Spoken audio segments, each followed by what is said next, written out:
అందరికీ నమస్కారం. ఈరోజు సేమియా సగ్గుబియ్యం సోరకాయ పాయసం చేస్తున్నాను. ఇందులోకి కావాల్సినవి చూసుకుందాము. సోరకాయ, సగ్గుబియ్యము ఒక 10 నిమిషాల ముందు నానబెట్టి ఉంచుకోవాలి. సోరకాయ తురుముకొని పెట్టుకోవాలి. 1 కప్పు పంచదార, కాజు, కిస్మిస్, బాదం, ఇలాచి. ఇప్పుడు ఒక గిన్నె పెట్టుకొని 2 టేబుల్ స్పూన్ల నెయ్యి వేసుకోవాలి. అందులోనే కాజు, కిస్మిస్, బాదం బ్రౌన్ కలర్ వచ్చేంత వరకు వేయించుకోవాలి. ఇవి వేయించుకొని ఒక ప్లేట్లోకి తీసుకుందాము. ఇప్పుడు అదే నెయ్యిలో సేమియా వేసి వేయించుకుందాము.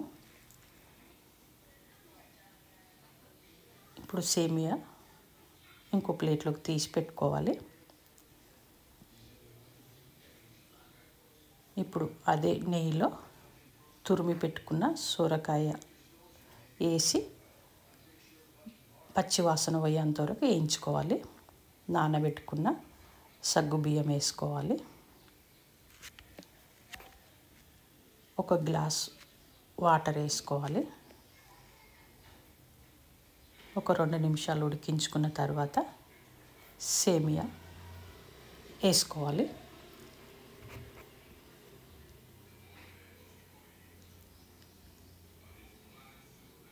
ఇప్పుడు పాలు వేసుకోవాలి. 2 నిమిషాలు ఉడికిన తర్వాత ఒక 3 కప్పుల పాలు వేసుకోవాలి. ఇది మొత్తం పాలతో అయితే ఇంకా బాగుంటుంది. నేను 1 గ్లాస్ వాటర్ వేసుకున్నాను.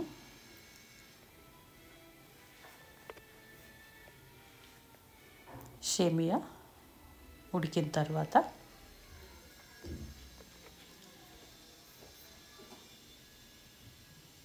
చూడండి, నాకు పాలు ఇప్పుడు కొంచెం తక్కువ అనిపించినాయి.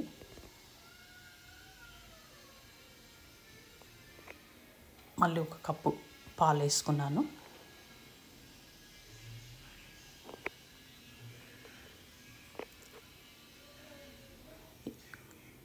ఇలాచి పౌడర్ వేసుకోవాలి. ఇప్పుడు స్టవ్ ఆఫ్ చేసుకొని 2 నిమిషాల తర్వాత షుగర్ వేసుకోవాలి. ఎందుకంటే వేడి మీద షుగర్ వేసుకుంటే పాలు విరిగే అవకాశం ఉంది.